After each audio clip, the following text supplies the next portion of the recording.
Question 15 I found quite confusing at first, and I got it wrong. So if you ignore the black lines, I'll do it again in pink and hopefully I'll get it right. Megan's phone is empty of charge. She starts to charge her phone at 10 AM. So yes, we assume 10 AM to be the starting time.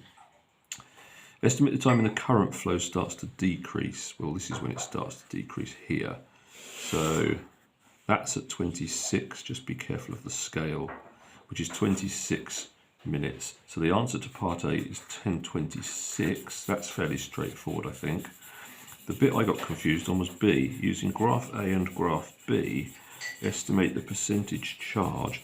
It's graph B that has the percentage charge. So we have to go, estimate the percentage charge in the phone when the current flow is 40%. Current flow 40%, yes, I got that right. And they go across and you get 36.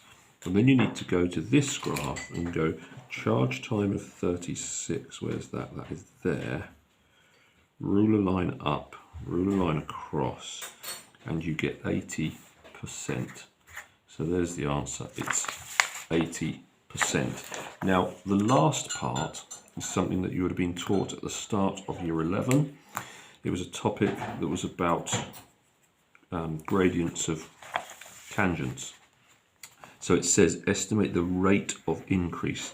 Now the rate is going to be a gradient calculation. So it's the percentage charge, it's graph B, and it's when the phone has got 90% charge. So we need a tangent at 90%. So 90% is here. 90% is here. So we need a tangent at this point. So the tangent meant that you put a line on, and you try and juggle it so that the tangent sits just on that point. Go right across the graph. Give yourself as much space as possible. That's probably fine. And then you've got to do the gradient of it. So I get my ruler and I join it up. I'm going to go right the way across from there to there. And I'm going to go right the way down there. So it will be delta y divided by delta x. So this delta y, the change in y, is the distance from.